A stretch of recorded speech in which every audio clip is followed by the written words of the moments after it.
माँ अस्पताल में एक बेड पर पड़ी थी। अस्पताल के बरामदे में उसके 2 बेटे और एक बेटी चिंता में टहल रहे थे।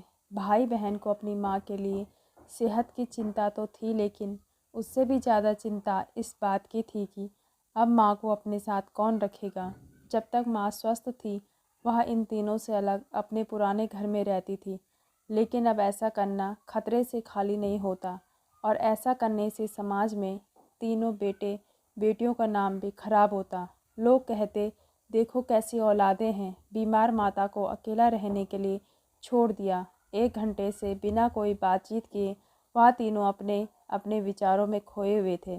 फिर बहन ने चुप्पी तोड़ते हुए बड़े भाई की तरफ देखते हुए कहा, भैया आप बड़े हैं, इसलिए आपका कर्तव्य है कि माँ को ज़रूरत के समय आप रखें और उनकी देखभाल करें। छोटी बहन की बात सुनकर बड़े भाई ने पहले अपनी पत्नी की ओर देखा और बोला, मैं इस बात से बिल्कुल इनकार नहीं करता कि बड़े होने के नाते मेरा माँ की देखभाल करने का कर्तव्य है, लेकिन तुम तो जानती ही हो, मैं और तुम्हारी भाभी दोनों ही जॉब करते हैं। ऐसी हालत में माँ के साथ किसी न किसी का हर वक्त उनकी देखभाल करने के लिए उनके साथ रहना पड़ेगा, जो हमारे लिए बहुत मुश्किल हो जाएगा।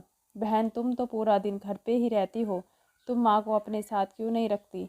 पैसों की चिंता मत करना, जो भी खर्चा आएगा मैं दे दूँगा। सुशील भैया, आप तो जानते ही हैं मैं माँ से कितना प्यार करती हूँ, लेकिन आप यह भी जानते हैं कि मेरे ससुराल वाले कैसे हैं।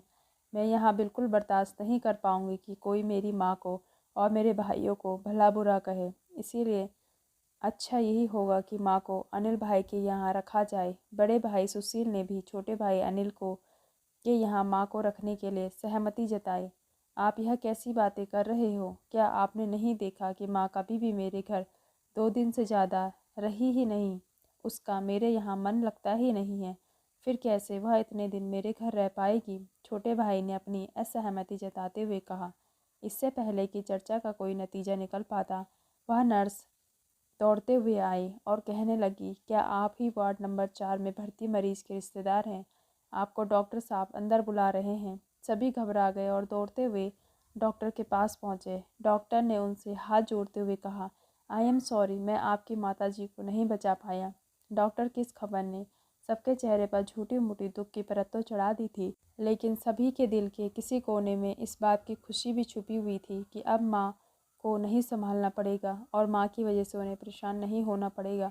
यह छोटी सी इमोशनल कहानी ही समाज का सत्य है। यहाँ लोग ऊपर से जो दिखते हैं वह अंदर से नहीं होते। जो माँ अपने 4-4 बच्चों को बिना किसी शिकायत के बड़ी आसानी से संभाल पाते हैं, आगे चलकर ज़रूरत पड़ने पर यही 4 बच्चे मिलकर भी उन्हें नहीं संभाल पाते या नहीं संभालना चाहते हैं।